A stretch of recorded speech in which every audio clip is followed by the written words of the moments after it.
Good day all. I hope you all are safe and sound at home. I understand the lockdown too has opened up. But please be cautious, take all the precautions, because this pandemic cannot be taken lightly. So stay home, stay safe. Whatever you do it safely. Coming to my lecture number 17.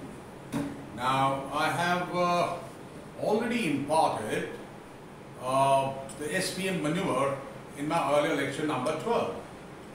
However, I've got lots of requests from my candidates to explain or to elaborate this bit more as far as the pivot axis and the windage area is concerned.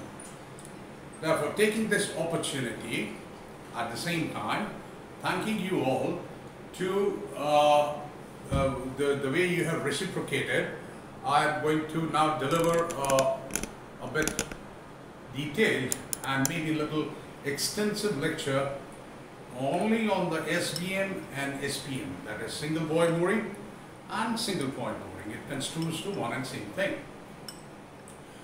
This part of my lecture is kind of a preamble, an introductory lecture. As I said earlier in my previous lecture, that the detailed lectures will be uploaded on www.emarineacademy.com. I repeat, the detailed lectures, you can come to the site or you can go to the site of www.emarineacademy.com. Therefore, this particular lecture, again, same thing, the Marine Quest Solutions, and the main heading is Practical Ship Handling, followed by Single buoy mooring and Single point mooring. Now here, in this right hand of the board, whiteboard, I have depicted 4 different figures to show you how does the effect of wind, the wind affects the maneuverability of the vessel in congruence with the pivot axis or pivot point.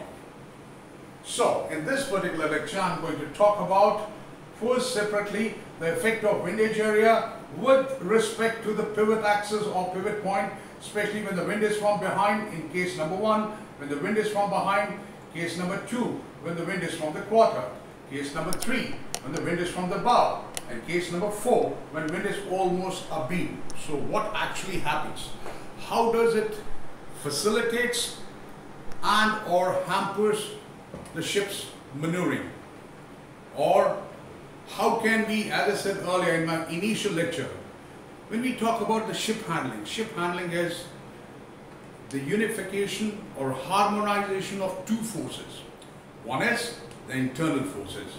The internal forces, what we have is the vessel's maneuvering characteristics, the steerage, the main engine, and on smaller vessels, if we have the bow thruster, how can we optimize this and or harmonize with the weather, with the fixed or the constants what we have in the ship's engine, the steerage, and if you have the bow thruster, that's good.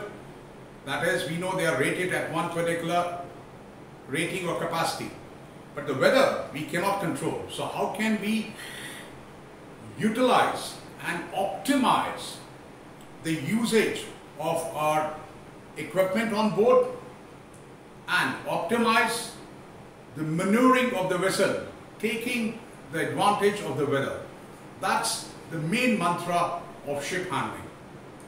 So what I'm going to explain in this particular lecture number 17, first I'll explain all the aspects of the pivot axis or pivot point, followed by the SBM maneuver, how to approach and what all are the intricacies involved in that.